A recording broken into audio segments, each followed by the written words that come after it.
بات یہ ہے کہ کم ہو یا زیادہ ہو، جو ڈسچارج ہے اس کے لیے استنجا اور وضو دونوں ضروری ہے۔ ایک لڑکی کی ماں نہ تھی، چچی اور کچھ آنٹیز رہتی تھی۔ جب اس بیچاری کو پیریڈز ہوئے تو اس نے بھائیوں کو بتایا، کیونکہ بھائیوں سے چھوٹی تھی۔ وہ بھائی پریشان ہو گئے، ڈاکٹر کے پاس لے جانے لگے۔ تو لڑکی کے والد جب گھر آئے تو انہوں نے چچی سے کہا اور اس طرح، تو وہ بعض اوقات ایسی چیزیں پھر بہت امبیرسمنٹ کا سبب بن جاتی ہے نا، کہ جب بچوں کو آپ ماں نہیں بتا رہی جو ان کی سب سے بڑھ کر خیرخواہ ہے، تو پھر وہ کیا کرتی ہیں، سہیلیوں سے پوچھتی ہیں، اوروں سے پوچھتی ہیں، ادھر ادھر سے کوئی ان پہ ہنستا ہے، کوئی مذاق اڑاتا، اور یہ ساری زندگی چیزیں خوف کی چیزیں بن کے رہ جاتی ہیں۔ تو اس سے بہتر ہے کہ وہ اوروں سے جا کے پوچھیں، کیوں نہ آپ ان کو بتائیں خود۔ بیڈ ڈسچارج میں کیا کپڑے چینج کرنا یا دھونا ضروری ہے؟ اگر آپ کہیں باہر ہو یا آپ کو فیل ہی نہ ہو، دیکھیے کہ اس کیفیت کا تعلق ہی فیلنگ کے ساتھ ہے۔ اگر فیلنگ ہی نہیں ہے تو جسٹ نارمل بات ہے، یعنی بعض لوگ اسٹرانگ ہوتے ہیں اور ان کو چھوٹی چھوٹی باتوں پہ فیلنگ نہیں آتی ایسی، تو ان کو پریشان ہونے کی ضرورت نہیں۔ تو پھر کیا بغیر وضو کے نماز پڑھ لیں؟ جی ہاں، جو فیلنگ ہی نہیں ہے تو پھر وضو کی ضرورت ہی نہیں، پھر نماز بھی پڑھ سکتے ہیں۔ ٹین ایجر لڑکوں کو اگر احتلام ہو تو نہانا واجب ہے۔ جی ہاں، یہی تو اب تک رونا رویا گیا ہے کہ اس سے غسل واجب ہو جاتا ہے، لازم ہو جاتا ہے، نماز نہیں ہوتی ہے۔ لیکن کتنے ہمارے ٹین ایجرز کو پتا ہے؟ یہ بھی دیکھ لیجئے۔ کیا احتلام سوئے بغیر بالکل نہیں ہو سکتا؟ نہیں، احتلام نیند کے ساتھ اس کا تعلق ہے، چاہے خواب دیکھا جائے یا نہ۔ بیوی سے تعلق کرنے سے پہلے یہ دعا مانگنی چاہیے، یعنی جسمانی تعلق مراد ہے۔ ان ابن عباس رضی اللہ عنہما قال قال رسول اللہ صلی اللہ علیہ وسلم لو ان احدکم اذا اراد ان یأتی اہلہ قال بسم اللہ اللہم جنبنا الشیطان وجنب الشیطان ما رزقتنا فإنه إن يقدر بينهما ولد في ذلك لم يضره شيطان أبدا متفق علیہ۔ حضرت عبداللہ بن عباس رضی اللہ عنہما سے روایت ہے کہ رسول اللہ صلی اللہ علیہ وسلم نے فرمایا، جب کوئی آدمی اپنی بیوی سے جسمانی تعلق، فزیکل ریلیشن، سیکشل انٹرکورس کا ارادہ کرے تو اسے یہ دعا مانگنی چاہیے، ہم اللہ کے نام سے مدد چاہتے ہیں، یا اللہ ہمیں شیطان سے محفوظ رکھ، کیونکہ شیطان ایسے مواقع پر انسان پہ زیادہ حملہ آور ہوتا ہے، اور ہماری اس اولاد کو بھی شیطان سے محفوظ رکھ جو تو ہمیں عطا فرمائے۔ یہ دعا پڑھنے کے بعد والدین کو اللہ تعالیٰ جو اولاد دے گا وہ شیطان کے شر سے ہمیشہ محفوظ رہے گی۔ اسے بخاری اور مسلم نے روایت کیا ہے۔ دوبارہ فزیکل ریلیشن سے قبل وضو کرنا مستحب ہے۔ مستحب کا مطلب پسندیدہ ہے، فرض نہیں ہے۔ عن ابی سعید الخدری رضی اللہ عنہ قال قال رسول اللہ صلی اللہ علیہ وسلم اذا اتى احدكم اهله ثم اراد ان يعود فليتوضا رواہ مسلم۔ حضرت ابو سعید خدری رضی اللہ تعالیٰ عنہ کہتے کہ رسول اللہ صلی اللہ علیہ وسلم نے فرمایا، جب کوئی آدمی اپنی بیوی سے تعلق قائم کرے پھر دوبارہ کرنا چاہے تو پہلے وضو کرے، یعنی ایک دفعہ کے تعلق کے بعد ضروری نہیں کہ نہایا جائے، اگر اس کے کچھ عرصے بعد دوبارہ تعلق کی ضرورت ہو، مثلا یعنی ایک رات ہو سکتی ہے۔ اس کا مطلب یہ ہے کہ نہانا ضروری ہے، کس کے لیے؟ نماز کے لیے، عبادت کے لیے، قرآن پڑھنے کے لیے۔ لیکن اگر انسان ناپاکی کی حالت میں ہے ابھی اور دوبارہ ایک شخص بیوی کے ساتھ تعلق قائم کرنا چاہتا ہے تو ضروری نہیں کہ نہانے کے بعد پھر کرے۔ دوبارہ تعلق میں کوئی چیز مانے نہیں، ہاں بہتر ہے وضو کر لے۔ مستحب کا مطلب کیا؟ بہتر ہے وضو کر لے، اور وضو یہاں ایک طرح سے فریشنس پیدا کرتا ہے انسان کے اندر۔ لیکن اگر کوئی وضو بھی نہیں کرتا، یعنی یہ ایسا وضو نہیں جیسے نماز کے لیے وضو کرنا ضروری ہے کہ اس کے بغیر نماز نہیں ہوگی، تو اگر دوبارہ تعلق میں وضو نہیں کیا تو اس کا یہ مطلب نہیں کہ گناہ کا کام کر رہا ہے۔ مستحب کا مطلب کیا ہے؟ پسندیدہ ہے، اچھی بات ہے، لیکن اگر کوئی نہیں کر سکتا تو کوئی گناہ نہیں۔ غسل جنابت میں پہلے دونوں ہاتھ دھونے چاہیے، پھر برتن میں ہاتھ ڈالنے چاہیے۔ جنبی جس پانی میں ہاتھ ڈال دے وہ پانی ناپاک نہیں ہوتا۔ مثلا کسی نے پہلے ہاتھ دھوئے، پھر ہاتھ سے مگ پکڑا، اس کو بالٹی میں ڈالا مثلا، اور صاف ہاتھ تھا مگر جسم ابھی ناپاک ہے، تو پانی کی بالٹی کے اندر ایسا ہاتھ جانے سے یا ٹب میں بیٹھنے سے پانی ناپاک نہیں ہوتا الا یہ کہ اس پانی کے اندر کوئی نجاست چلی جائے، یعنی ہاتھ پاک ہے، اگر ایسے میں کوئی شخص پانی پینا چاہتا ہے اور اس نے گلاس کو ہاتھ لگا دیا اور پانی پی لیا تو کوئی بات نہیں، کیونکہ ہمارے ہاں تو عام طور پہ کانسیپٹ یہ پایا جاتا ہے کہ انسان اتنا ناپاک ہوتا ہے کہ زمین پر قدم بھی نہیں رکھ سکتا اور کسی چیز کو چھو نہیں سکتا اور سب کچھ حرام ہو جاتا ہے، کچھ بھی حرام نہیں ہوتا۔ اس کا یہ مطلب بھی نہیں کہ انسان ناپاک پھرتا رہے، سارا بازار گھوم کر آ جائے ناپاکی میں، یہ بھی مقصد نہیں ہے۔ مومن ناپاک رہنا پسند نہیں کرتا، لیکن ضروری نہیں ہے کہ اس حالت میں آپ کسی چیز کو ہاتھ نہیں لگا سکتے۔ مثلا پانی پیتے وقت آپ کا ویسے ہاتھ صابن سے دھویا ہوا تھا، صاف تھا، پاک تھا، مگر جسمانی طور پہ آپ ناپاک ہیں۔ مثال کے طور پر اگر پانی کے اندر کوئی چیز اچانک چلی جاتی ہے اور آپ ایک انگلی کے ساتھ اس کو ہٹانا چاہتے ہیں اور اس کے بعد اس پانی کو پینا چاہتے ہیں، پی سکتے ہیں۔ یعنی ناپاک جسم پر جب تک نجاست نہ ہو تو صاف ہاتھ یا جسم کا کوئی حصہ پانی میں چلا جائے، اس پانی سے غسل بھی کیا جا سکتا ہے، یا اگر وہ صاف ہے اس کو کسی بھی کام میں استعمال کیا جا سکتا ہے، اس سے کپڑے دھوئے جا سکتے ہیں یا کوئی اور کام۔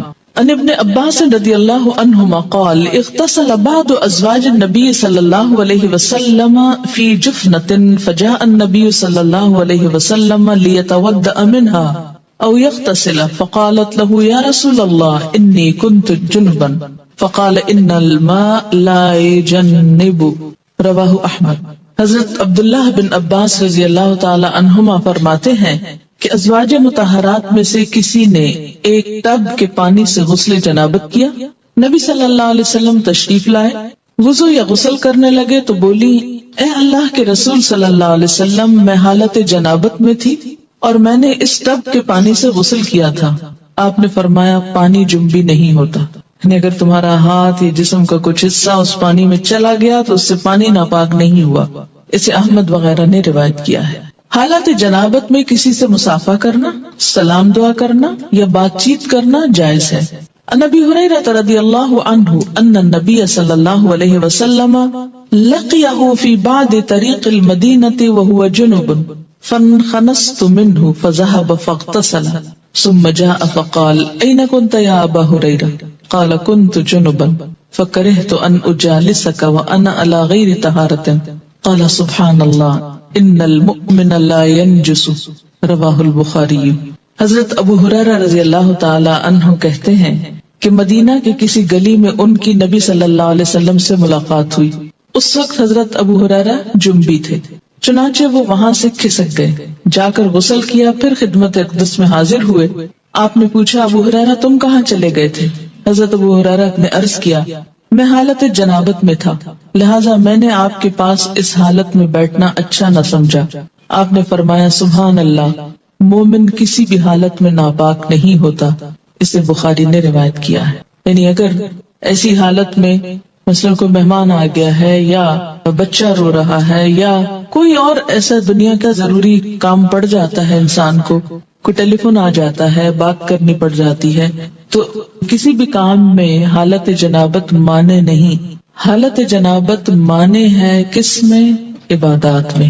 لیکن یاد رکھیے اس کا یہ مطلب نہیں کہ انسان ناپاکی میں ہی گھومتا پھرتا رہے بے وجہ، جلد از جلد پاک ہو، لیکن یہ سمجھنا کہ نہیں میں اچھوت ہو گیا، اب کسی کے سامنے نہیں جا سکتا یا کسی سے بات نہیں کر سکتا، تو ایسی بات نہیں ہے۔ حالت جنابت میں کھانے پینے کے لیے ہاتھ دھونا کافی ہے، البتہ وضو کرنا افضل ہے۔ عن عائشہ رضی اللہ عنہا ان النبی صلی اللہ علیہ وسلم کان اذا اراد ان یأکل وهو جنب غسل یدیہ، رواہ ابن ماجہ۔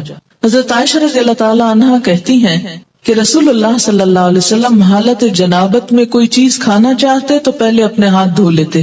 اسے ابن ماجہ نے روایت کیا، یعنی حالت جنابت میں کھا سکتے ہیں، اور خاص طور پر جیسے رمضان کا مہینہ ہے، یعنی رمضان میں اگر کوئی شخص حالت جنابت میں اٹھتا ہے، سحری کا وقت ہے، سحری کھا سکتا ہے اور کھانے کے بعد نماز سے پہلے نہا سکتا ہے۔ یعنی حالت جنابت میں اگر روزے کا کچھ حصہ شامل ہو گیا صبح کے وقت کو کوئی حرج نہیں، اللہ کہ نماز تو نہیں چھوڑی جا سکتی، وہ تو پڑھی جائے گی۔ کتنی دیر لگے گی؟ آدھا گھنٹہ، گھنٹہ، کیونکہ اس کے بعد تو سورج بھی نکل آئے گا، اگر نہیں نہائے تو نماز جائے گی۔ تو ایسا روزہ کیا روزہ جس میں نماز ہی نہ پڑھی گئی؟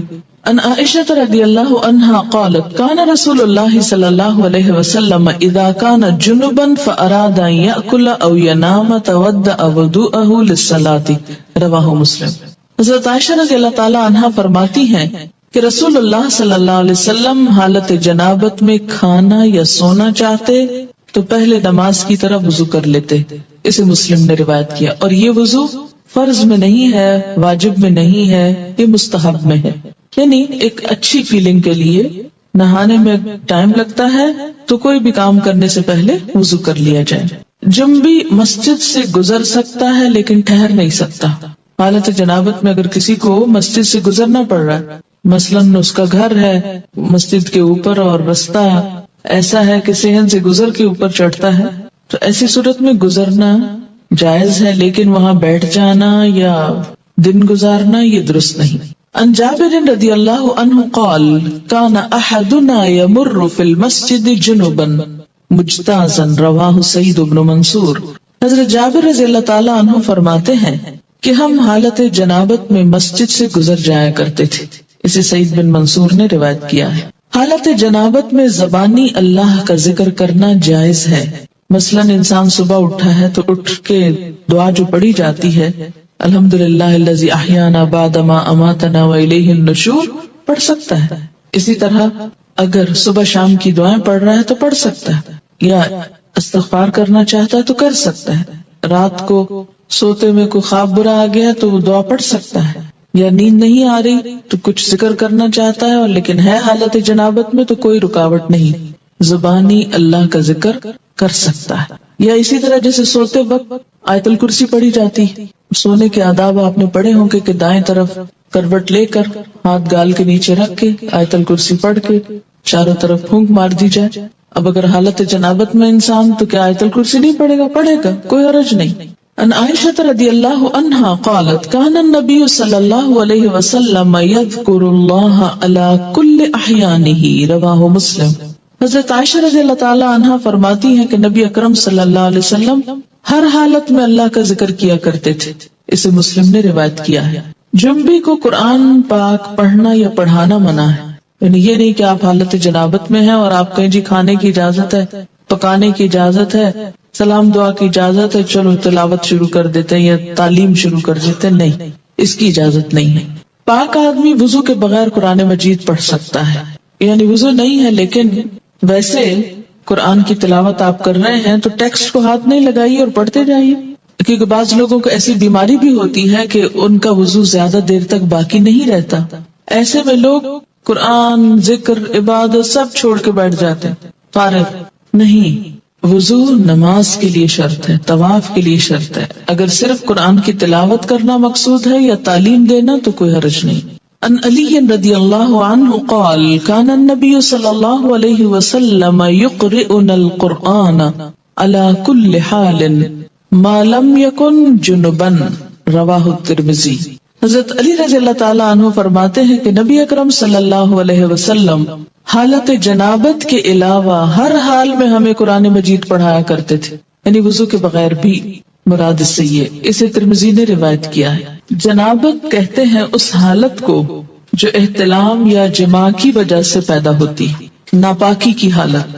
یاد رکھیے کہ ان مسائل کو پڑھتے ہوئے ہو سکتا ہے آپ بہت جھجکیں یا سنتے ہوئے بہت جھجک محسوس کریں، یہ قدرتی بات ہے، اللہ نے ہر ایک کے اندر ایک حیا رکھی ہے اور ان کو پڑھانا بھی ایک نہایت مشکل مرحلہ ہے۔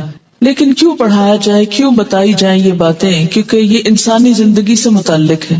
دو صورتیں ہو سکتی ہیں، ایک تو یہ کہ یہ کڑوا گھونٹ پیا جائے اور ان باتوں کی حقیقت معلوم کر کے صحیح طرز عمل اختیار کیا جائے، طہارت کا وہ معیار جو اسلام نے قائم کیا اس پر پورا اترا جائے، کیونکہ اس کے بغیر ایمان مکمل نہیں۔ اور دوسرا یہ کہ ان باتوں کو کھولا نہ جائے، وضاحت نہ کی جائے، بتایا نہ جائے اور شرم و حیا کا نام لے کر ان سب مسائل کو دبایا جائے۔ 2-4 روز پہلے کسی نے مجھے بتایا ہائیلی کوالیفائڈ لڑکی کے بارے میں کہ اس نے سوال کیا کسی درس دینے والی سے، اور سوال اس بات کے بارے میں تھا کہ وضو کن کن چیزوں سے ٹوٹتا ہے۔ جب اس کو بتایا گیا تو وہ بڑی حیران ہوئی کہ کیا اس سے وضو ٹوٹ جاتا ہے؟ اور وہ حالت بالکل ایک نارمل حالت ہے جس کا وہ ذکر تھا. کہتی ہے کہ میں سر پکڑ کر رہ گئی کہ انجینئر تھی وہ بچی، اتنے سال پڑھنے کے باوجود کیا اس کو واقعی نہیں پتا، یقین نہیں آ رہا تھا کہ واقعی نہیں پتا کہ وضو کس کس چیز سے ٹوٹتا ہے.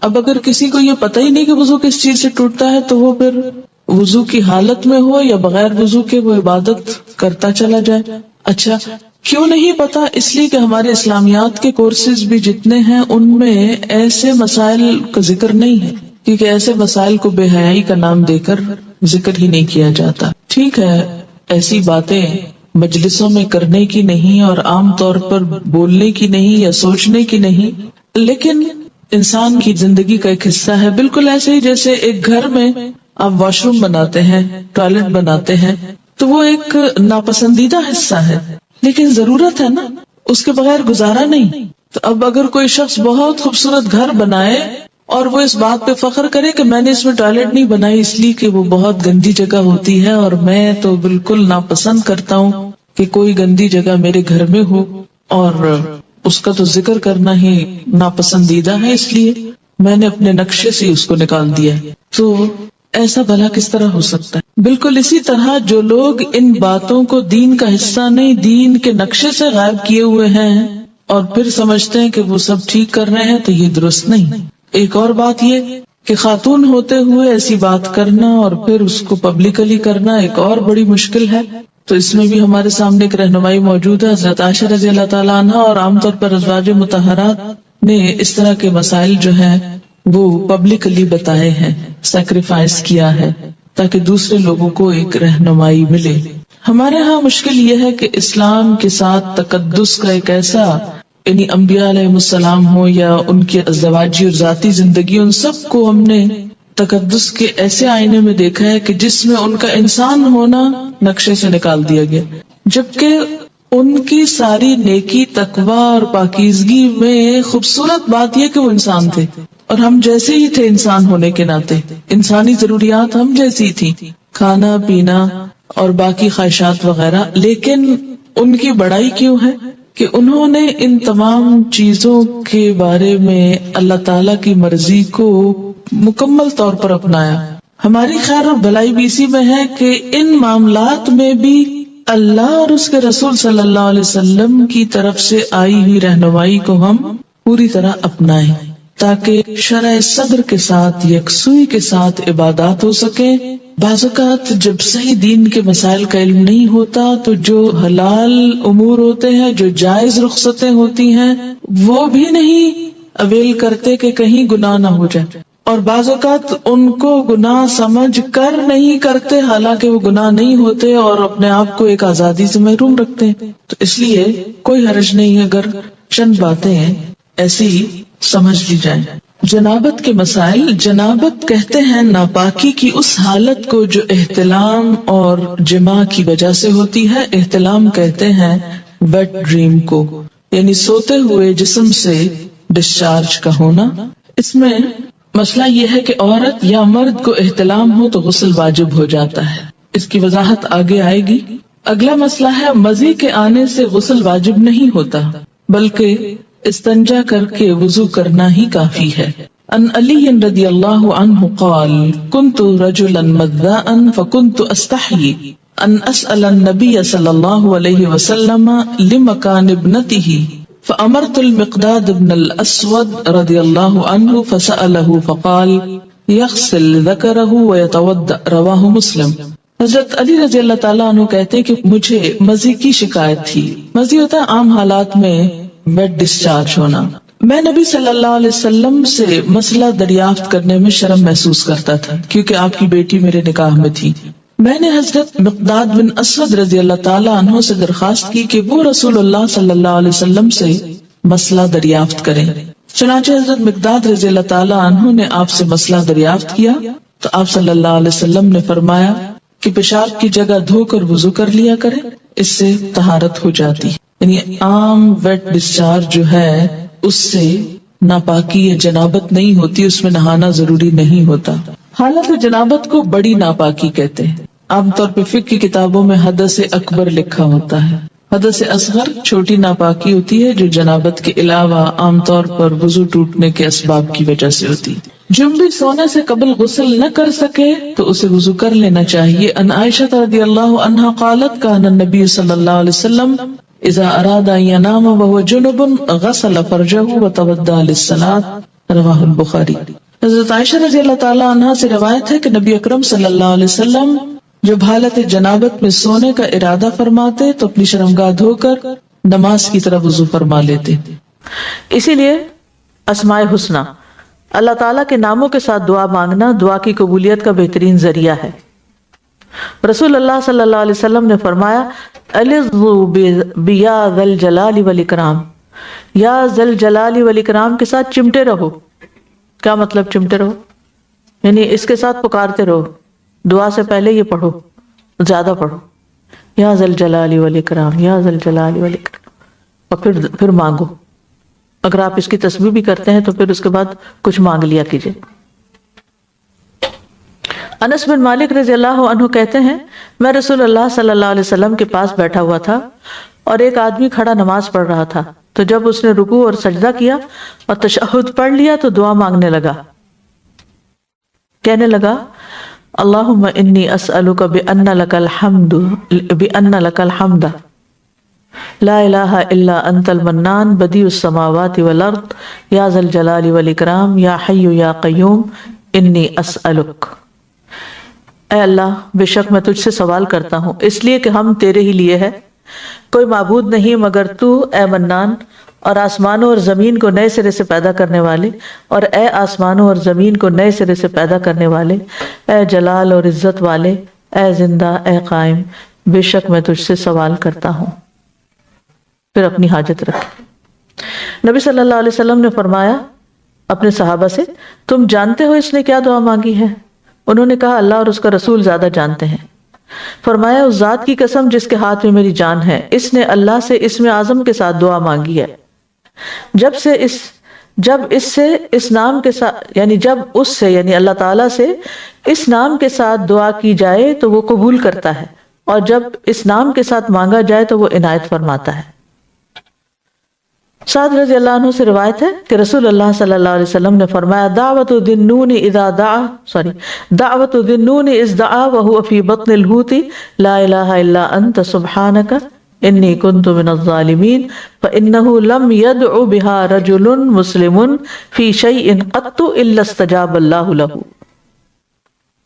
ذی النون یعنی یونس علیہ السلام کی دعا جو انہوں نے مچھلی کے پیٹ میں مانگی تھی یہ ہے لا الہ الا انت سبحانک انی کنت من الظالمین.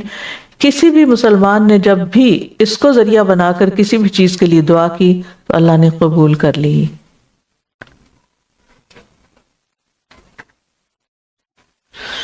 نماز فرض ہو یا نفل ایک بہترین وسیلہ ہے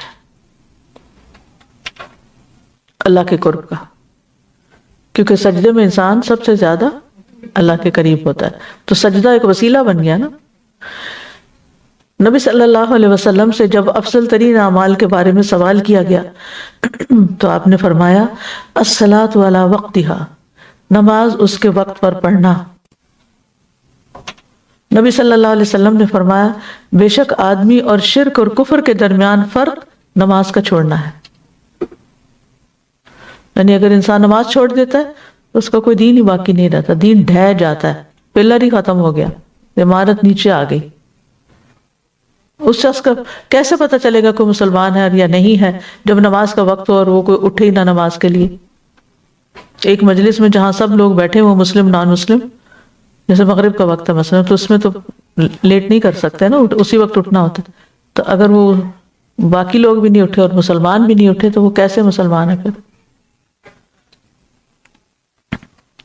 چنانچہ جسے کوئی حاجت ہو وہ 2 رکعت نفل کی ادائیگی کے بعد اللہ تعالیٰ سے دعا مانگے، انشاءاللہ ضرور قبول ہوگی.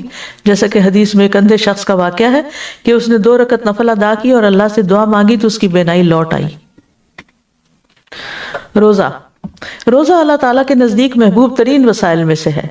ابو امامہ رضی اللہ عنہ کہتے ہیں میں رسول اللہ صلی اللہ علیہ وسلم کے پاس آیا اور میں نے کہا مرنی بامر آخذہ عنک، مجھے کوئی ایسا عمل بتائیے جسے میں آپ سے لے لوں، مجھے کچھ کرنے کا کام بتائیے۔ آپ نے فرمایا علیک بالصوم فانہ لا مثل لہ، تم روزہ رکھنا لازم کر لو کیونکہ اس جیسا کوئی اور عمل نہیں، یعنی بہت ہی نیکی کا کام ہے۔ رسول اللہ صلی اللہ علیہ وسلم نے فرمایا ما من عبد یصوم یوما فی سبیل اللہ الا بعد اللہ بذلک اليوم وجہہ عن النار 70 خریفا، کوئی شخص جو اللہ کے راستے میں ایک دن روزہ رکھتا ہے تو اللہ تعالیٰ اس دن کی وجہ سے اس کے چہرے کو دوزخ سے 70 سال کی مسافت تک دور کر دیتا ہے۔ ٹھیک ہے، رسول اللہ صلی اللہ علیہ وسلم نے فرمایا ثلاث دعوات لا ترد، دعوت الوالد و دعوت الصائم و دعوت المسافر، 3 دعائیں رد نہیں کی جاتی، والد کی دعا، روزے دار کی دعا اور مسافر کی دعا۔ صدقہ، اللہ تعالیٰ کی راہ میں صدقہ دینا افضل وسائل میں سے ہے۔ نبی صلی اللہ علیہ وسلم نے فرمایا اتقوا النار ولو بشق تمرہ، آگ سے بچو خواہ کھجور کا ایک حصہ ہی ہو۔ رسول اللہ صلی اللہ علیہ وسلم نے فرمایا اللہ تعالیٰ فرماتے ہیں انفق علیک، خرچ کرو تم پر خرچ کیا جائے گا۔ حج اور عمرہ، حج اور عمرہ اللہ کا قرب پانے اور گناہوں کی بخشش کا بہترین ذریعہ ہے۔ رسول اللہ صلی اللہ علیہ وسلم نے فرمایا من حج للہ فلم یرفث ولم یفسق رجع کیوم ولدتہ امہ، جس نے اللہ تعالیٰ کے لیے حج کیا اور اس دوران کوئی بےہودہ بات یا گناہ نہ کیا، وہ اس دن کی طرح واپس ہوگا جیسے اس کی ماں نے اسے جنم دیا تھا، نیو بورن بیبی کی طرح۔ نبی صلی اللہ علیہ وسلم کا ارشاد ہے حج اور عمرے مسلسل کرتے رہا کرو کیونکہ انہیں پے در پے ادا کرنا فقر اور گناہوں کو اس طرح دور کر دیتا ہے جس طرح بھٹی لوہے کے میل کچیل کو دور کرتی ہے۔ بعض لوگ اس کے خلاف ہوتے ہیں، کیا کہتے ہیں؟ غریبوں کی مدد کریں، کسی اور کام لگا لو، ہاں؟ دوسروں کو موقع دیں۔ اچھا اگر آپ سے کوئی کہے کہ یہ آپ کے گھر میں ایک گاڑی تھی وہ سب کے لیے کافی نہیں تھی، آپ نے ایک اور گاڑی کیوں خریدی، غریبوں کی مدد کرتے، وہ بھی ٹرانسپورٹ بھی مینز ہے نا، تو یہ بھی حج عمرہ بھی ایک مینز اللہ کا قرب حاصل کرنے کا، ایمان کی تجدید کا، اپنے نفس کی اصلاح کا، اور خاص طور پر جو یہ بچے یہاں پر رہتے ہیں اگر آپ ان کے ایمان میں اضافہ کرنا چاہتے ہیں، ان کو یقین بڑھانا چاہتے ہیں، تو ہر کچھ عرصے کے بعد 5 سال بعد یا کچھ اس طرح جب بھی انسان افورڈ کر سکتا ہو اس کے لیے باقاعدہ محنت کرے، پیسے جمع کرے اور عیش و عشرت کے سامان کم کرے۔ یعنی ہم دنیا کی، یقین مانیں، دنیا کی کوئی چیز خریدتے ہوئے کبھی نہیں سوچتے کہ اس سے غریبوں کی مدد کر دیں۔ اب ایمان سے بتائیے، اپنے آپ سے بتائیے، کبھی آپ شاپنگ کرنے جا رہے ہو تو آپ سوچیں کہ یہ میں نہیں لیتی، چھوڑو، یہ کپڑے نہیں لیتی، یہ برانڈڈ کپڑے نہیں لیتی، برانڈڈ پرس نہیں لیتی، ذرا سے پیسے آتے ہیں تو ہم اپنی دنیا کی چیزوں کو ریفریش کرنا شروع ہو جاتے ہیں، ہوتی بھی ہیں پھر اور لے لیتے ہیں، گھر بھرے ہوئے فضول چیزوں سے۔ اس وقت ہم بالکل غریبوں کا نہیں سوچتے، حالانکہ اس وقت سوچنا چاہیے، اس وقت سوچنا چاہیے، لیکن جو ہی کوئی نیکی کا کام آتا ہے تو ہم اس کا کوئی آلٹرنیٹ سوچنے لگتے ہیں۔ ویکیشن پہ جاتے ہیں، اب کتنے ہی لوگ یہاں خاص طور پہ ویسٹ میں آپ دیکھیے کہ زیادہ تر رجحان لوگوں کا ویکیشن پہ جانے کا ہے، عمرے وغیرہ کا نہیں ہے، فرض حج بھی نہیں کیا ہوا، ہاں جی، اب عمرے کے ساتھ بھی نہ ویکیشن کا مزہ اور نہ عمرے کا مزہ۔ جب ایک سفر میں 2 چیزیں آپ جمع کرتے ہیں تو پھر وہ جو عمرے یا حج سے ایمان کی کیفیت بنتی ہے وہ تو ڈرین ڈاؤن ہو جاتی ہے، کیونکہ اس کو اندر بھی تو رکھنا چاہیے نا۔ ایک نماز کا 1,00,000 کے برابر، کیا ہمیں حق نہیں کہ ہم اپنی جان کو جہنم سے چھڑائیں اور کوئی طریقہ وسیلہ، یہ وسیلہ اختیار کرنے والی بات ہو رہی ہے نا۔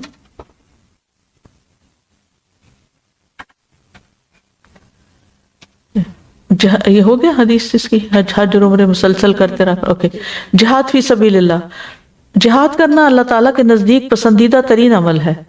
رسول اللہ صلی اللہ علیہ وسلم نے فرمایا بے شک جنت میں 100 درجے ہیں جو اللہ کی راہ میں جہاد کرنے والوں کے لیے اللہ نے تیار کر رکھے ہیں، 2 درجوں کے درمیان زمین اور آسمان کے درمیان کا فاصلہ ہے۔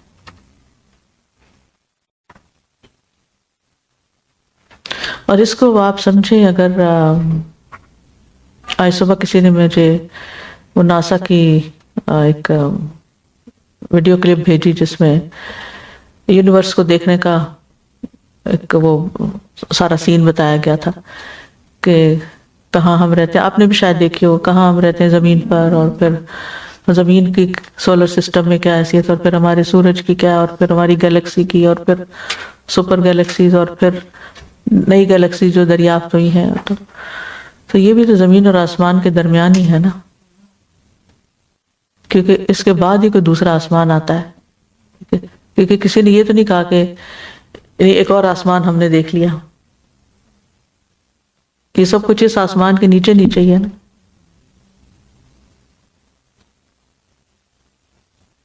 یعنی ایک ہیبت سی پیدا، ایسی چیزیں دیکھ کر ایک ہیبت ہی پیدا ہو جاتی ہے کہ اللہ تو کتنا بڑا ہے، کتنا بڑا ہے، اور ہمارا سجدہ کیا ہے، اور ہماری نمازیں کیا ہے، اور ہمارا ذکر کیا ہے، اور ہماری دعائیں کیا ہے۔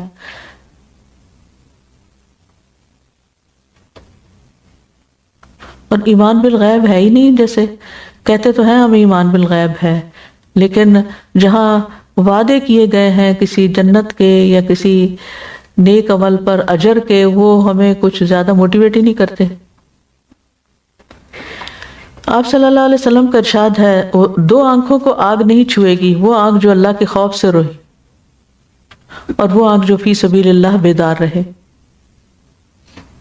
تلاوت قرآن کریم، قرآن کی تلاوت قرب الہی کے لیے ایک بہترین ذریعہ ہے۔ رسول اللہ صلی اللہ علیہ وسلم نے فرمایا جس نے اللہ کی کتاب میں سے 1 حرف پڑھا اس کے لیے 1 نیکی ہے، اور ہر نیکی کا ثواب 10 گنا ہے۔ رسول اللہ صلی اللہ علیہ وسلم نے فرمایا ان للہ اہلین من الناس قالوا یا رسول اللہ من ہم قال ہم اہل القرآن اہل اللہ وخاصتہ، بے شک کچھ لوگ اللہ والے ہیں۔ صحابہ رضی اللہ عنہم نے عرض کیا اے اللہ کے رسول وہ کون ہیں؟ آپ نے فرمایا وہ قرآن والے ہیں، اہل اللہ اور اللہ کے خاص تعلق والے۔ ہم نے علوم القرآن میں کتنے پہلو پڑھے تھے نا، قرآن کو پڑھنے کے، سمجھنے کے، یاد کرنے کے، اس کے مخارج درست کرنے کو، یعنی کتنی چیزیں ہیں نا کرنے والی جو قرآن سے متعلق۔ اور ایک دفعہ صرف تفسیر پڑھ لینے سے تو سارا کچھ سمجھ بھی نہیں آتا، بار بار انسان پڑھتا رہے، اور یعنی زندگی بھر کا سفر جاری رکھے تو تبھی بات بنتی ہے۔ لیکن جیسا ہمارا تعلق ہونا چاہیے قرآن سے ویسا ہے نہیں، یہ جاننے کے باوجود بھی کہ 1 حرف پہ 10 نیکیاں ملتی ہیں، ہم میں سے کتنے ہیں جو ڈیلی قرآن کا کچھ حصہ پڑھنے کو لازم کر لیں، چاہے سفر میں، چاہے حضر میں، چاہے لیٹ کے، چاہے بیٹھ کے، یعنی کسی بھی طرح۔ ہوتا ہے نا کہ ظاہر ہے ہم سب مصروف ہیں، لیکن پھر بھی ہمارے پاس وقت ہوتا ہے۔ میں نے یہ دیکھا کہ لوگ ادھر سے مصروفیت کا بہانہ کر رہے ہوتے ہیں، اور ادھر باتوں کی ایسی یعنی ایسا ان کو مزہ ہوتا ہے کہ گھنٹہ گھنٹہ بھی فون پر بیٹھے رہے تو ان کو پتہ نہیں چلتا کہ ان کا وقت جا رہا ہے۔ ہمیں ہمارے اندر نا میزان نہیں ہے، فرقان نہیں ہے کہ ہم اپنا وقت کہاں لگا رہے ہیں۔ خیر ضروری چیز دیکھیں کہ جو مائنڈ فلنس ہوتی ہے نا، کہ اپنے ہر عمل کو کانشیسلی کرے کہ کیوں کر رہا ہوں، کیا واقعی اس کی ضرورت ہے، کہیں اس کام سے میرا وقت تو نہیں ضائع ہو رہا۔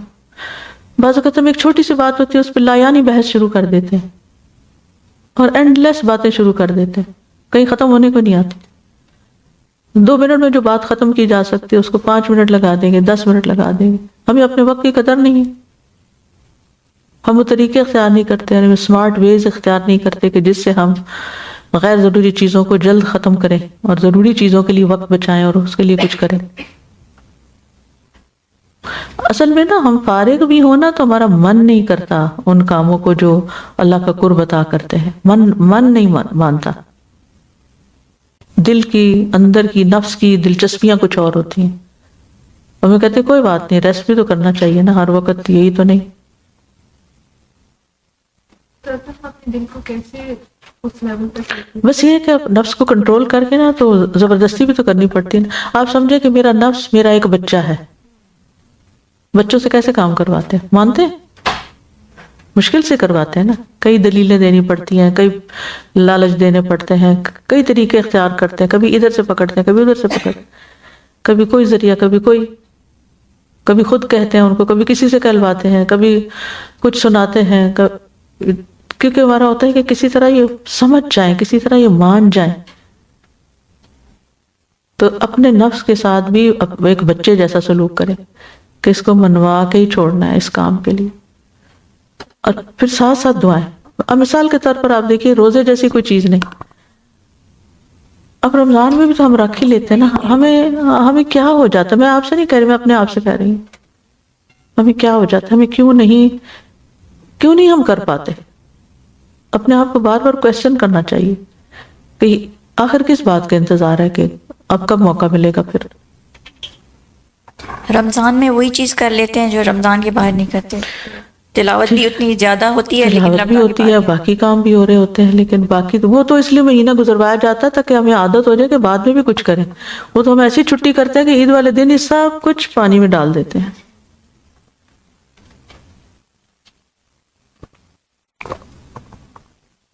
ایون استاذہ 30 days بھی ایٹ لیسٹ مطلب 18 hours تو ہم کچھ نہ کچھ کر ہی رہے ہوتے ہیں رمضان میں. Still 30 days of training doesn't do anything for our nerves and for our soul. اس کو ہم ٹریننگ کے طور پہ لیتے ہی نہیں نا.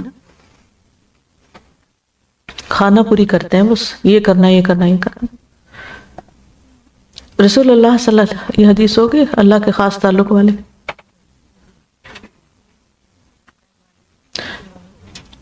رسول اللہ صلی اللہ علیہ وسلم نے فرمایا الماہر بالقرآن مع السفرۃ الکرام البرر. قرآن مجید کا ماہر نیک معزز لکھنے والے فرشتوں کے ساتھ ہوگا. ماہر, سبحان اللہ. اور مہارت کے لیے تو پھر پریکٹس چاہیے ہوتی ہے نا, اور پریکٹس کے لیے ریپیٹیشن, پریکٹس پریکٹس پریکٹس. یعنی ہم ہر چیز میں ماہر بننا چاہتے ہیں, ایکسپرٹ بننا چاہتے ہیں. بڑی خوشی ہوتی ہے اگر ہمیں اس طریقے سے جانے جائیں کہ فلاں چیز کی وہ تو فلاں ڈش بنانے کی بڑی ماہر ہے, اور فلاں کام کے بڑے ماہر ہے. تو وہ مہارت ایسے تو نہیں حاصل, کسی بھی چیز کی مہارت ایسے مفت میں نہیں آ جاتی, کرنے سے آتی اور بار بار کرنے سے آتی. فوکسڈ اور اسپیسیفک اور ٹائم باؤنڈ ہو کر وہ کرنی پڑتی ہے.